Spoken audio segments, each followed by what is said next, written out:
जोंनि नैबे साइकेल हान्जा सुरनायखौ जा प्लेग अफ खालामनानै होगोन जोंनिनो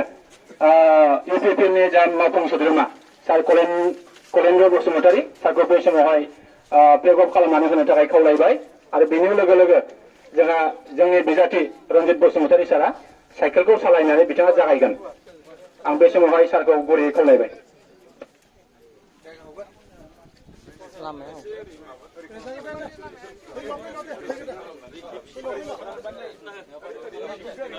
जागायनो थाखाय सारखौ खावलायबाय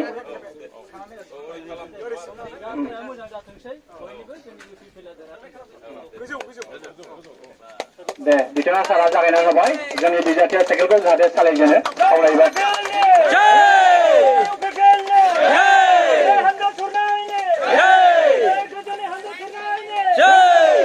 आरो जोंनि बे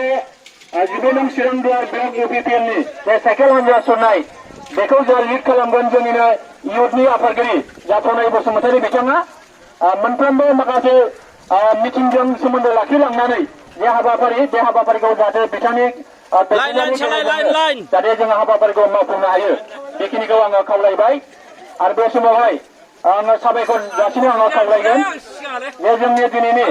बे साइकेल हान्जा सुरनाय थामहिनबा गोजोन हान्जा सुरनाय बे हान्जा सुरनायनि जे जागायजेननाय जे हाबाफारि बे हाबाफारियाव जोंजों लेंहरनानै नुजाफैफानो हानाय आरो जोंनि दिनैनि नैबे हाबाफारिखौ फिथा होनानै बेखेवजेनगिरि सार दिनेन्द्र नार्जारी बिथांनो आङो रोजा रोजा साबायखर जासिबाय आरो बे समावहाय जोंनि दिनैनि गोजोन हान्जा सुरनाय बे हान्जा सुरनायखौ प्लेग अफ खालामगिरि जोंनि इउपिपिएलनि जा मावफुं सोद्रोमा सार कलेन्द्र बसुमतारी बिथांनोबो आं साबायखर जासिबाय आरो जोंनि बे हाबाफारियाव बाहागो लाफैनो हानाय जोंनि बिजाथि रन्जित बसुमतारी सारनिसिमबो आङो साबायखर जासिबाय आरो बे समावहाय जोंहा इउपिपिएलनि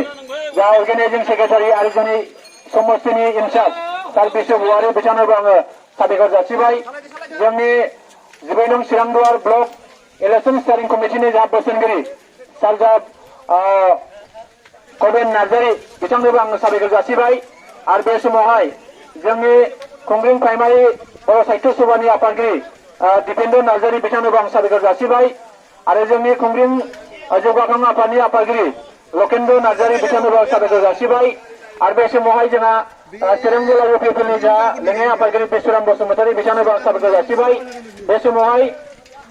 12 नं चिरांदुवार ब्लक इउपिपिएलनि पेरेन्टनि इयुथ्सनि आरो इउमिसनि गासैबो बिबानगिरिफोरनो आङो साबायखर जासिबाय जोंनि 12 नं चिरांदुवार ब्लक इउपिपिएलनि सिङाव थानाय मोन 10 प्राइमारिनि जा आफादगिरि नेहाथारि आरो बिथांनि मावथि बिथांमोननोबो आं साबायखर जासिबाय आरो दिनैनि साइकेल रेलियाव मोनफ्रोमबो प्राइमारिनिफ्राय सानै सानै बाहागो लाफैगिरि बिथांमोननोबो आं साबायखर जासिबाय आरो बे हाबाफारियाव जोंनि बे खुंग्रिं हालामनि गासैबो रायजो राजाफोरनिसिम आङो जोंनि इउपिपिएलनि जानानै 12 नं चिरांदुवार ब्लक कमिटिनि जानानै नोंथांमोननो रोजा रोजा साबायखर जासिनानै दिनैनि जे हाबाफारि बे हाबाफारिखौ जागायबाय होननानै फोसावनानै आङो बे समाव जोंनि हाबाफारिखौ दोनथ'नाय जाबाय गोजोन्थों।